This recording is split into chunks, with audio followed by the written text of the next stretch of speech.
ஒரு நாட்டோட அரசர் காட்டு வழியா வேட்டைக்கு போயிட்டு இருக்கும் போது அங்க ஒரு முனிவர் தவம் பண்ணிட்டு இருக்காரு. அந்த முனிவர் தியானத்துல இருக்கும் போது அவருக்கு பசி ஏற்பட்டுச்சுன்னா தியானத்துல இருந்து கண் விழிக்காமலே கையை மட்டும் நீட்டும் பொழுது மக்கள் அவருக்காக எந்த உணவை விருப்பப்பட்டு கொடுத்தாலும் அது கண்ணை மூடினே சாப்பிட்டுருவாரு.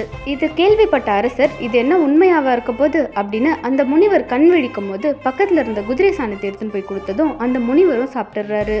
இது சாணம்னு தெரிஞ்சு கண் விழிச்ச அந்த முனிவர் அந்த அரசரை பார்த்து ரொம்ப கோபமா, நரகத்துல ஒரு மலை அளவுக்கு இந்த சாணம் குவிஞ்சிருக்கும், அதை நீ சாப்பிட முடியாம சாப்பிட்டு கரைக்கணும் அப்படின்னு சாபம் கொடுத்துடுறாரு. அந்த அரசர் அவர் செஞ்ச தப்ப நினைச்சு ரொம்ப வருத்தப்பட்டு அவர்கிட்ட இருக்க எல்லா செல்வத்தையும் ஏழை மக்களுக்கு தானம் செய்ய ஆரம்பிக்கிறாரு. திருமணம் ஆகாத பெண்களுக்கெல்லாம் திருமணம் செய்யறதுக்கு உதவியா நிறைய நகைகளும் ஆடைகளும் செல்வங்களும் கொடுத்து அனுப்புறாரு.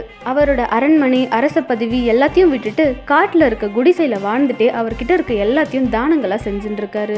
ஆரம்பத்துல இவரை புகழ்ந்த மக்கள் எல்லாருமே போக போக இவரை பத்தி புறம் பேச ஆரம்பிச்சிடுறாங்க. அந்த அரசர் திருமணமாகாத பெண்களை கூப்பிட்டு அவங்க கிட்ட தவறா நடந்துகிட்டு செல்வங்கள் எல்லாம் கொடுக்கறாரு அப்படின்னு சொல்றாங்க. ஒரு நாள் ஒரு கண் பார்வை இல்லாத கணவனை கூப்பிட்டு அவங்க மனைவி அந்த அரசரோட குடிசைக்கு வராங்க. அப்போ அந்த கணவர் அவங்க மனைவி கிட்ட நம்ம எங்க வந்திருக்கோம் அப்படின்னு கேக்குறாரு. அதுக்கு அவங்க மனைவி இந்த நாட்டோட அரசர் ஒரு குடிசையில தங்கியிருக்காருல்ல அங்கதான் வந்திருக்கோம் அப்படின்னு சொன்னதும் அந்த கணவர் ஐயோ இந்த அரசன் பொல்லாதவனாம், பெண்கள் கிட்ட தவறா நடந்துக்குன்னு அவனோட தவற மறைக்க செல்வங்களை கொடுக்கறான், இவனை பத்தி நான் கேள்விப்பட்டிருக்கேன் அப்படின்னு சொல்றாரு.